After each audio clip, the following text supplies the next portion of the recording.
Hey, me again. I'm here on Raynes Farm,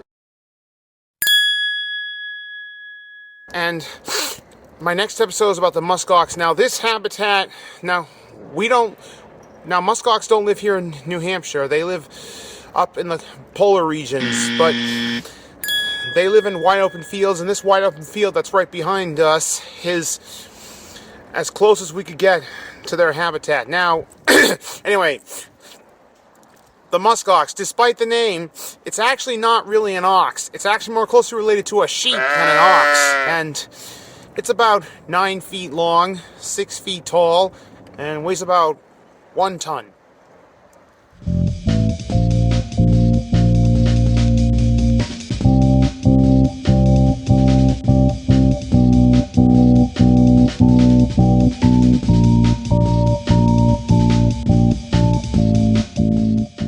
It's actually really easy to tell the difference between male and female musk ox because only the male musk ox have horns that overlap their heads like this. The females, they don't. The reason why the male's horns overlap their heads is because they headbutt. They charge at each other during the mating season, and they headbutt. They're like football players, but they're a lot bigger and a lot stronger and a lot faster than football players.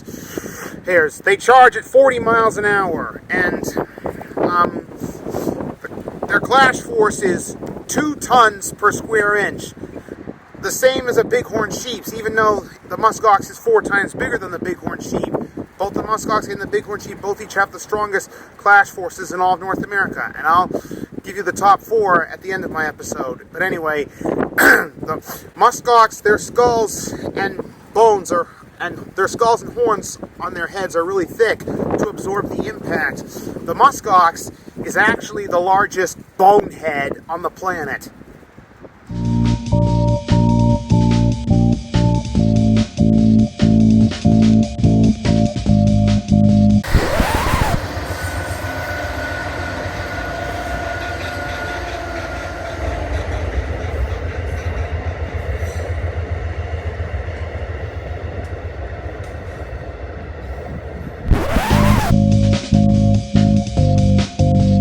Just found a geocache. Now, of course, musk oxes don't look for geocaches.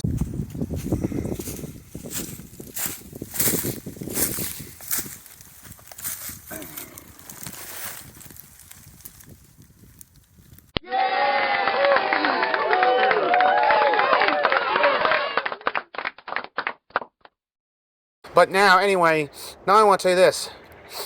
During the last ice age, the musk ox actually lived alongside woolly mammoths and woolly rhinos, and musk ox fur is actually very similar to both woolly mammoth fur and woolly rhino fur. It helps keep them warm in the cold winter. And another interesting thing is, when musk ox are attacked by predators, the herd will encircle their young to protect them, keeping themselves between their young and the threat. And what's interesting is, it's believed that ceratopsian dinosaurs like Triceratops actually did the same thing. They would also encircle their young to protect them from predators, like T-Rex.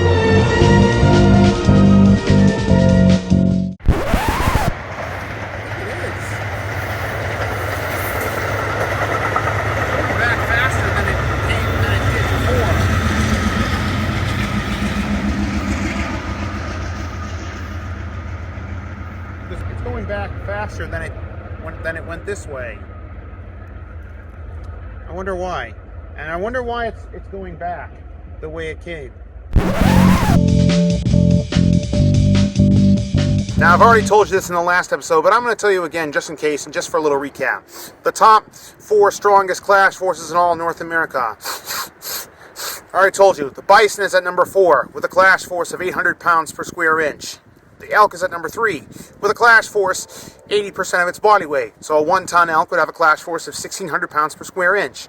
Number 2 would be the moose. Just like the elk, its clash force is also 80% of its body weight. So a 2-ton moose would have a clash force of 1.6 tons per square inch. And at number 1 are both the musk ox and the bighorn sheep. They both each have clash forces of 2 tons per square inch, the strongest clash forces in all North America. Now, I also mentioned musk ox versus bighorn sheep.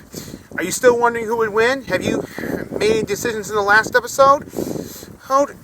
if you have, and if you're still wondering who would win, why don't you decide in this one too? Thanks again for watching. See you next time on another special episode of Ben's Wild Adventure.